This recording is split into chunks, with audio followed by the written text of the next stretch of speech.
Eu fiquei pensando nisso aqui. Como usar a lei da atração e ela dá sempre certo? Bem, eu sei que virou um pouco modinha, né, essa questão de lei da atração. E as pessoas às vezes criam uns passo a passos, umas coisas meio mirabolantes. Mas o lance é que a lei da atração está muito relacionada com o campo mental da gente. Então me entenda que não é algo só místico, não é mito, é realmente verdade. Eu pratiquei por muitas vezes na minha vida e também tem leis parecidas, lei da suposição, onde você já supõe que vive uma realidade. Então perceba, lei da atração é aquilo que você quer atrair. E dentro dessas teorias e estudos, né, existem muitos livros e sabedorias falando sobre isso, eles falam que você vai atrair o que você é. Só que, e aí a gente também entra em realidades. A gente vive na realidade 3D, que é essa realidade tridimensional, essa realidade aqui que a gente tá vendo, é como se fosse mais de provas e expiações, sabe? E nem sempre aquilo que você se enxerga sendo, tipo uma deusa, uma rainha, uma mulher rica, estável, tá acontecendo no 3D. Porque às vezes você tá com um monte de conta chegando embaixo da sua porta, no correio, e aí você fica, ué, mas como eu vou me sentir uma coisa se aqui na minha realidade eu tô vendo outra?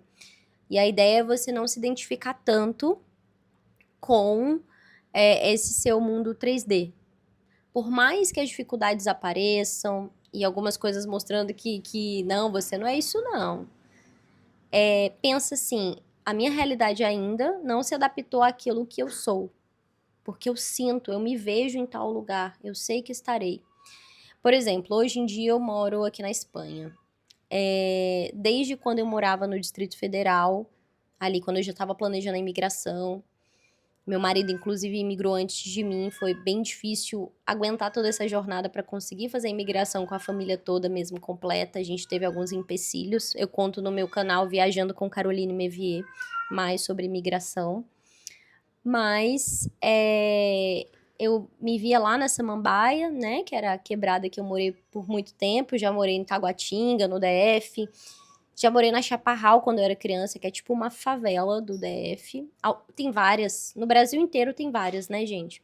Mas são periferias que a gente acaba se acostumando um pouco mais, a gente não denomina favela de fato, como lá no Morro do Rio de Janeiro, por exemplo, mas no Brasil afora tem isso. E mesmo naquela realidade, mesmo olhando ali, eu já tinha carro, eu morava num apartamento sozinha, eu era enfermeira concursada, eu tinha esses pensamentos, essa mentalidade de crescimento, vim de uma realidade bem mais humilde mesmo, então eu sempre busquei uma ascensão contínua e sempre me via no próximo patamar. Eu sempre via que, por exemplo, quando eu decidi que eu ia fazer enfermagem e tudo mais, eu já me via enfermeira. Eu me via uma boa enfermeira antes de ser. Então, isso me ajudou muito com o alinhamento dos meus propósitos e com, eu acredito que, focar a minha mente nessa direção. Porque quando a gente fala de lei da atração ou lei da suposição, que é supor que você é algo que ainda não se manifestou na sua realidade, mas você já começa a ter uma postura, a ter um estilo, a ter uma forma de falar. Enfim, você começa a co-criar aquilo aqui de acordo com o que você pode e almejar cada vez mais, né? Tá vivendo completamente essa realidade que você sonhou. Então, quando a gente fala de leis dessa forma, as pessoas falam, se enganar. Não é bem sobre se enganar, a gente pode trazer mais conteúdo sobre esse aqui. Aqui é só um apanhado geral de como eu vivi isso na minha vida. E tem aquelas simples formas, né? Quando você está procurando vaga com carro e aí você já entra pensando, vai ter uma vaga. Mas você não acorda assim, você não fica, acorda não, você não dirige duvidando. Quando eu realmente encontrava as vagas, eu tinha certeza que eu ia achar aquela vaga. Ia ter sempre uma vaga para mim.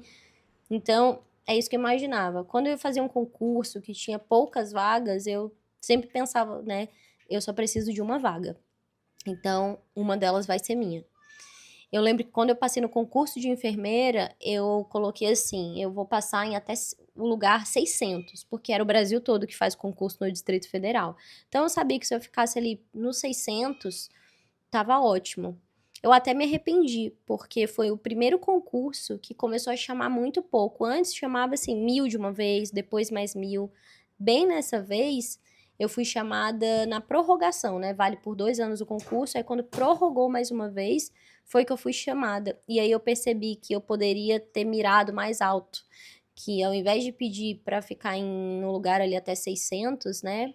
Na colocação, eu poderia ter pedido para ficar entre os 50, entre os 10, e não só pedido como sentido e focado para aquele objetivo, mas não foi o que aconteceu. Demorou um pouquinho mais, eu aprendi essa lição de se eu tô mirando, realmente pelo menos mirar alto, sonhar grande, que dá o mesmo trabalho de sonhar pequeno, isso eu fui aprendendo também conforme o tempo foi passando. Imigrar foi uma outra questão, então eu já me via, eu sempre me vi viajando, eu me via morando em outro lugar. Isso foi ficando mais forte dentro de mim, porque assim que eu comecei com essa ideia, as pessoas desacreditavam, e isso atrapalha a sua própria crença em si mesmo. Então, cuidado também com quem você partilha as suas certezas. Depois de um tempo, quando eu fui pegando as manhas da manifestação na minha vida, aí eu já não precisava falar tanto para as pessoas, porque para mim tanto faz se elas iam acreditar ou não. Eu sei o que eu sentia e via. E na minha cabeça, na minha percepção, é como se realmente muitas vezes eu sentia muito forte, é até estranho, porque eu pensava, pera, sabe, realidades paralelas? Então é mais ou menos isso, eu me via em outras realidades e de repente eu voltava, no 3D tá diferente, mas eu sei que eu sou aquela lá, entende? Então é meio que sempre assim que eu fui levando a minha vida. Porém, o que eu queria trazer para esse vídeo é que não é uma questão só de acreditar, ficar fazendo afirmações positivas ou acendendo vela e tudo mais. Tudo isso ajuda, porque ajuda o nosso campo mental a estar limpo e a estar confiante e a estar focado. Mas foi mão na massa o que me fez construir e manifestar tudo o que eu manifestei. A diferença é que, como eu sabia que estava manifestando alguma coisa, eu fiquei com uma visão de águia. O que é a visão de águia? Eu aprendi muito isso no xamanismo e nunca mais larguei. A visão de águia muitas vezes a gente não enxerga as coisas muito além. E é por isso que a gente desiste, a gente vê dificuldades, barreiras e pensa, ixi, não dá. Quando você tem uma visão de águia, você voa acima das nuvens, então você voa acima do que outras pessoas podem ver. É como se eu visse minha vida 10 anos à frente. Quando eu fiz 33 anos, inclusive foi um aniversário entre amigos, meu marido já não já tinha imigrado. E aí eu lembro que a gente cantou e eu falei, gente, hoje eu tô construindo aqui, eu tenho 7 anos, porque eu já me vejo nos 40 e tô construindo essa vida lá. Então eu já sabia. Eu via família, eu tenho uma filha, eu via mais um filho, cachorro, eu tenho 3 gatos, não sei se vai chegar o cachorro, mas eu via isso, talvez porque eu queria aquilo naquele imaginário. Aquela foto de família assim, e a gente morando fora e tá se encaminhando pra isso. Eu vou fazer 36 anos, eu ainda tenho 4 anos, eu acho que até tô um pouquinho adiantada. Então eu espero que continue assim, porque eu continuo construindo essa vida que eu vi lá na frente, né? Só que essa vida é uma vida de construção. A gente tem que ter criatividade pra sonhar.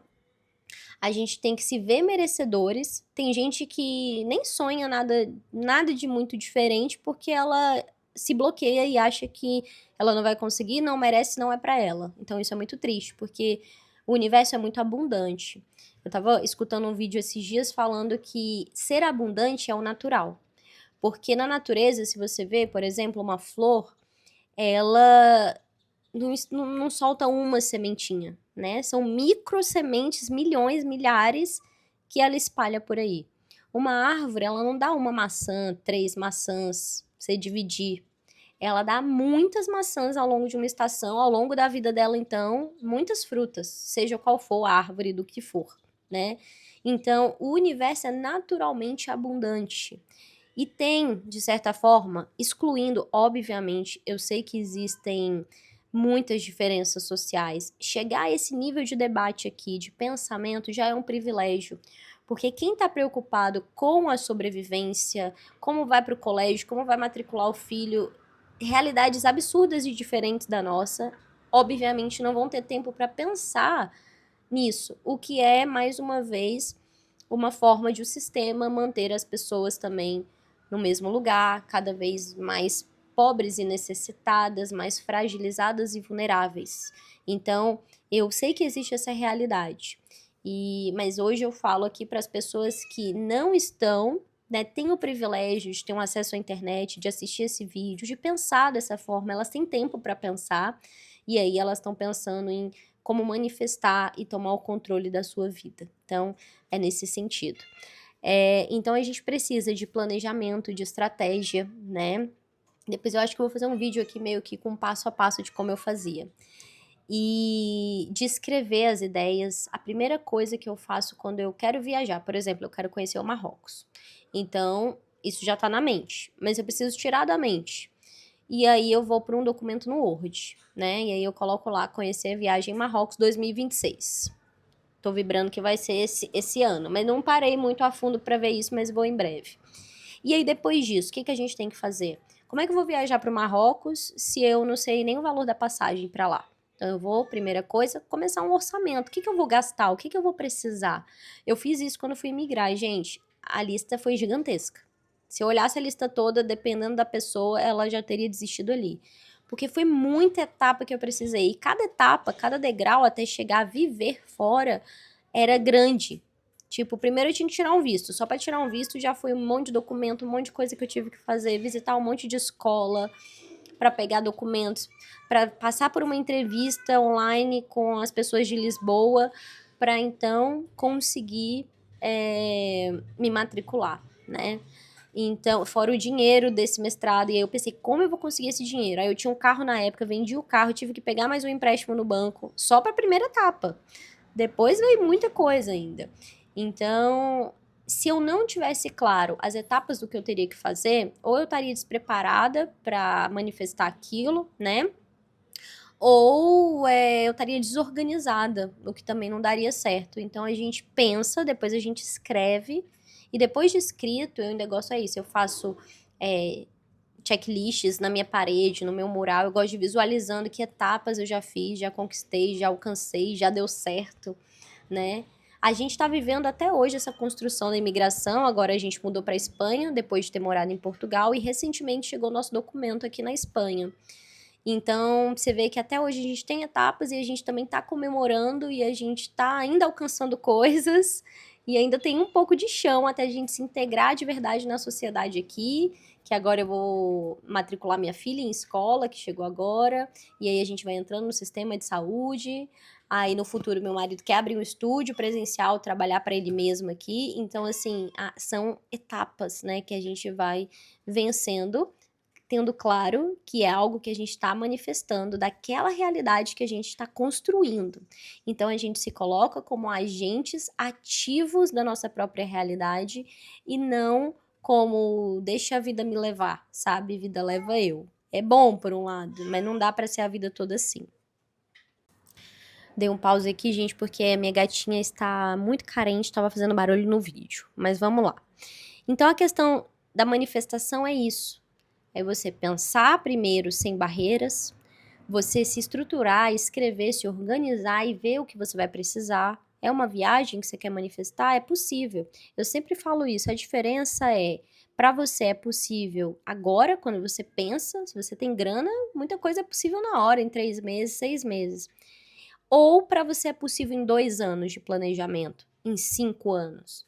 E você tem essa paciência para esperar a construção do seu sonho? Eu quero fazer um mochilão pelo Nordeste do Brasil, é impossível para mim. Por que é impossível? É possível, talvez não seja possível hoje. Se você é imediatista e quer agora, aí fica difícil se você não tem recursos para isso. Mas o seu pensamento deve ser: hoje eu não posso, mas o que eu preciso fazer? Que recursos eu preciso ter? Quanto eu preciso para realizar isto? E aí você vai focar com paciência e determinação para, ao longo do tempo, construir isso. E seu eu do futuro, que vai estar lá viajando pelo Nordeste com a mochila, vai estar muito feliz e grato por você ter acreditado e persistido. Se hoje você pensa em algo e já se desmotiva e desiste porque não é para amanhã, não é no seu tempo, aí vai ficar difícil você manifestar as coisas nesse mundo, né, que é um mundo com muitos desafios e diferentes realidades para todos nós. Mas acredito que muita coisa é possível se você tiver uma mente focada e entender que a sua mente te leva para diferentes realidades. Então não desacredita da manifestação, não, porque manifestação é real, ela só não é mágica, como talvez você acredite que é. Tem coisas que são mais rápidas, tem coisas que são mais demoradas. Eu acredito que quando a gente, no meu caso, eu tenho rompido muitos padrões, até ancestrais de vida. Eu mudei uma localização geográfica para muito longe. Eu vou ter filhos, provavelmente, se eu tiver filhos aqui, nascendo na Europa, em outro continente. Então, vocês imaginam que uma estrutura espiritual, ancestral também tem se modificado e, portanto, é óbvio que é algo mais trabalhoso de se construir. Mas não é tudo assim. Tem coisas que são mais simples, por exemplo, comprar um carro, né? Às vezes o que você precisa é de um ano de planejamento, um ano de economizar. Se você não tem nem como economizar porque seu dinheiro só dá pro básico, então você precisa pensar em formas de gerar uma renda extra focada em direcionar esse dinheiro para o investimento que você quer e por aí vai. E é isso. Me conta aqui nos comentários se faz sentido para vocês, se vocês já usaram disso de forma consciente na vida de vocês e se deu certo por aí. Foi nisso que eu fiquei pensando aqui.